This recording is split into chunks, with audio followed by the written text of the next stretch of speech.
For me personally, I really struggled as a missionary, Yeah. Yeah. um, especially towards the end of my mission. So I only served 5 months in my mission because I came home for depression, anxiety, and self-harm. But Okay. yeah, the one of the reasons why I was so sad was because I had given myself those expectations, and my companion decided that I needed to live up to my own expectations as well, even though they were unreachable. And she would push me to reach those standards, and it was, instead of like building me up, it would tear me down, knowing that she had these high expectations for me and I had even higher expectations, that I couldn't meet either of them. It was a struggle for me. It was, for me, it it broke me down even worse than I had been ever before. I had felt I've never felt more alone in church before until that moment. I had been When I started to feel depressed, it was actually so this happened actually a year ago, um, but it was getting into winter, kind of fall, winter, and in Oregon, a lot of people have seasonal depression, and so Yeah. I was falling into seasonal depression there. Yeah. And then I was put into a new area. I was with a new companion, and I had never met this companion before, and we moved into a new apartment and we Mm-hmm. were starting fresh. So there were all these things that we had to do, and I had to get to know this new companion, and I had to teach her how to be a proselyting missionary, because she was a sister missionary who served in at the temple, and so she'd never been a full-time proselyting missionary before. Gotcha. So she was still training me, but I also felt like I was training her. And Okay. so it was, we had like all these different things coming at us. And at the beginning, we were really good. Like we were both focused. We both knew our goals. We had everything set. And as time went on, um, our flaws started coming out. We started to see that we weren't perfect in every way, that we Yeah. didn't always fit together, and that we disagreed on things. And Yeah. like that was okay. Um, but then there were a couple times where my companion and I would get into a little bit of an argument, and then she would lock me out of the room, or she would lock me out of our study. Wow. And yeah, and like Wow. as missionaries, that's not allowed. You're not Yeah. allowed to be without your companion. And like she would leave me alone for like 3 hours, and I would just be stuck in my thoughts. Yeah. And for me, that was terrible. Like Wait, being stuck in my you'll be stuck outside? I'd be stuck, like I'd have the whole house, but Okay. she would like lock me out of the room. Oh, got So you. Got you. I was alone. Okay, got you. And like being alone, it made me get stuck in my thoughts. And what did I do wrong? What did I do to her that made her feel this way? Why does Yeah. she not want to talk to me about things? And like I was internalizing everything that she did. And whenever she would talk to me about something, I would internalize that even more. And in my head, like having all those thoughts in my head was terrible. And it caused my depression to become depression and anxiety, Yeah. worrying about what my companion would say to me, what she would do if I did something wrong, if she would yell at me because I didn't do the dishes, or because I was driving a little too slow, or because I didn't teach well in a lesson. I was just worried about everything that could go wrong, would go wrong. And towards the last 2 weeks of being in the mission, um, I remember having suicidal thoughts. I Oh remember, wow. Okay. yeah, I remember sitting in one of our members' houses, um, and this was in a Tongan ward as well. So we were Yeah. trying to learn Tongan on top of that, and I had no clue. And everyone looked towards me because I'm brown, and she was not, to know what to Yeah. do and to Yeah. know anything about the culture. And so that expectation was put on top of everything as well.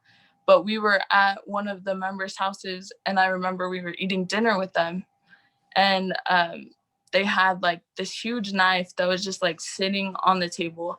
And when I saw it, my very first thought was, I could kill myself right now. Like, I could take the knife and just like stab myself, and like it would be okay. And that thought, when it came into my mind, I was like, oh my gosh, I'm not okay. Like, that's not an okay thought. I should never think that way.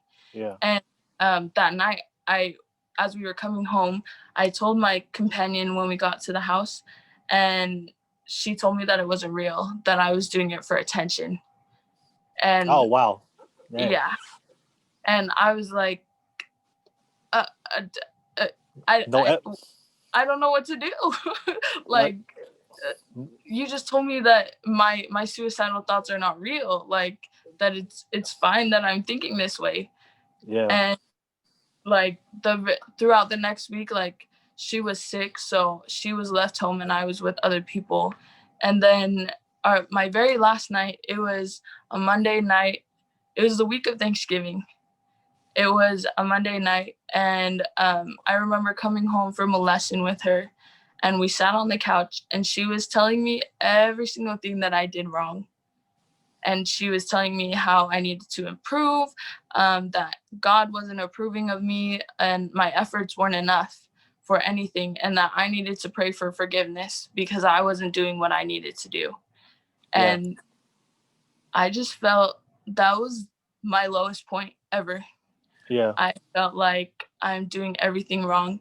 And then she went into the bathroom and locked the door and just left me there. And I was thinking and everything. And then I walked into the bathroom, and I remember looking into the mirror and like looking at myself and I wrote on the mirror, "You are not good enough and you don't need to be here." And just having those thoughts in my head and writing them on the board, I started to believe that they were true. And I was looking around, and I decided that I would try and cut myself to see if I would feel anything. And I started cutting, and I couldn't feel anything. I was like, oh, I'll do it again. And I did it 3 times and started drawing blood, and I was like, oh no, if I keep doing this, I'll get caught. And so I stopped, and I went to bed. And I emailed my mom that night because our P days were Tuesdays. Yeah. And I emailed her. I was like, hey mom, had a great week. We did all this stuff as missionaries. Oh, and I cut myself, but don't worry, everything's fine. We're going to hang out with the missionaries today at one of their apartments. And like, I just went on like it was a normal thing. And the next day, I got a call from my mission president. Yeah. And it was his wife actually, and she said, "Anna, I got an email from your mom saying that you cut yourself. Is this true?" And I walked out of the room, tears in my eyes, and I said, "Yes, it's true. It's true that I did that, but don't worry, I'm okay. Everything's fine."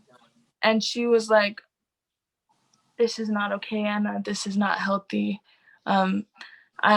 And then she put the mission president on the phone, and they added my parents to the call. Yeah. And by that point, I was in tears. I couldn't speak at all because I was so angry with myself that I had done the things that I did. And as the mission president was talking, he said, "Sister Bergeson, you have to go home. You have to go home because you did self-harm, and we cannot have you out here trying to hurt yourself and putting yourself in danger." Yeah. And that was a huge breaking point for me. Yeah. Knowing that it was all because of me, those were my thoughts, that it was all because of me that I went home. And knowing that I couldn't do anything about it was the worst feeling in the world. I had done everything that I could to stay out on a mission and to be ready to go on a mission, and I ruined it right then and there. A couple hours later, I was sent home on a plane. And when I came home, I was coming down and walking through the terminal. I just felt disappointed in myself. And seeing my family, like, that was amazing, but I felt disappointed. Like, I didn't feel like that's where I was meant to be. I wanted to be back out in the field. I wanted to be a missionary, but I took that opportunity away from myself. And as I started to recover from everything, um, I didn't sleep the first week and a half that I was home. I always had someone with me so that I was safe Yeah. and not in my own thoughts. And then I started going to therapy with Fishi Molani. Um, but and he helped me a lot of reminding myself that it wasn't my fault, that I'm not the one that caused everything to happen, that it was all these events that led up to it, and because of cutting, that's a part of it, but it's not a whole thing.